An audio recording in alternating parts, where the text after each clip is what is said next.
OnePlus sent me the OnePlus 11 5G.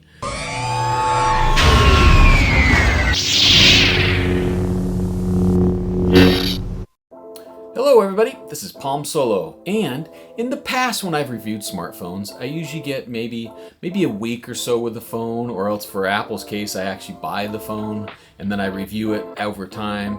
But thankfully this year, OnePlus sent me the OnePlus 11 5G about 3 weeks ago. So I've had plenty of time to actually use this phone as my daily driver with my T-Mobile SIM and connected watches and all that kind of thing. And I've been able to really put it through its paces, right? So it came in this box, as you can see here, and the phone that I have happens to be the Eternal Green one. Now, OnePlus in the past has always had some lovely phones, right? The back colors have always been amazing. Their design elements have been great. They've had different materials and things.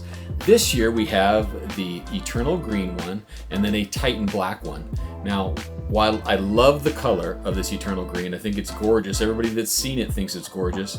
The one thing is, it is a glossy finish, and this thing is very slick, so it tends to easily slide off tables and other things pretty quickly.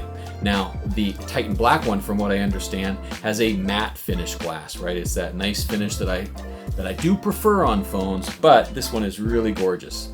So let's just take a little bit of a walk around the phone itself, right? So this is the Eternal Green OnePlus 11 5G.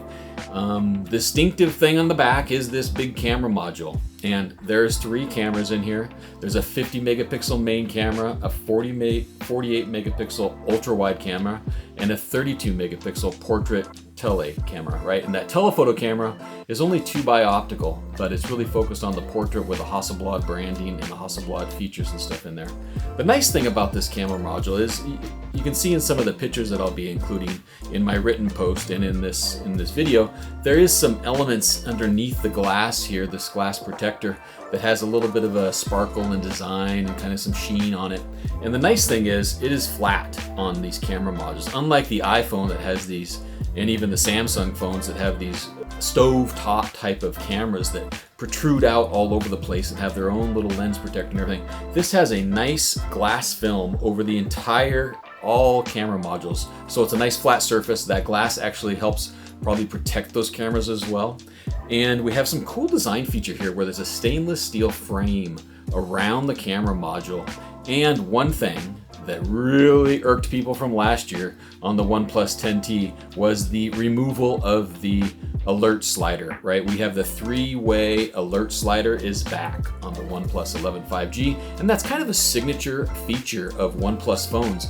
And personally, I love it, right? My iPhone that I have has a 2-way ringer switch, but it is terrible. It is like one of the worst designs ever. Yes, it's a physical switch, but to actually get your finger down in there, especially if you have a case on, and try to flip that switch is near impossible. This one, you can go from ring mode, loud mode, vibrate, or silent with easily sliding that slider button up and down, and that is back on the OnePlus 11 5G, right? And then we've got the back glass, Gorilla Glass 5. The front has Gorilla Glass Victus, has a big 6.7-inch display, 525 ppi. And one thing about OnePlus that we've always seen in the past is they usually make a flagship alternative.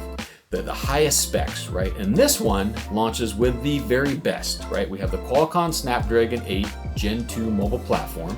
The particular model that I am testing has 16 gigabytes of LPDDR5X RAM and UFS 4.0 256 of storage. You can also get an 8128 model, but you're gonna hear in a few minutes about some of the launch specials where you get the free memory upgrade, and I really recommend going for that 16 gigabyte 256 model if you can, especially if the price is the same during that early order period. Inside we've got dual 2500 milliampere battery, so a 5000 milliampere battery capacity.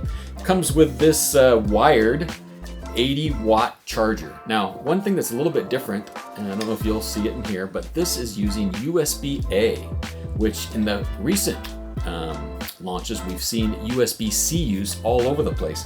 But I actually like this move by OnePlus. I travel quite a bit for business, and almost every hotel that I go in has USB-A slots all over the place. Now, if I bring my own charger, that's fine.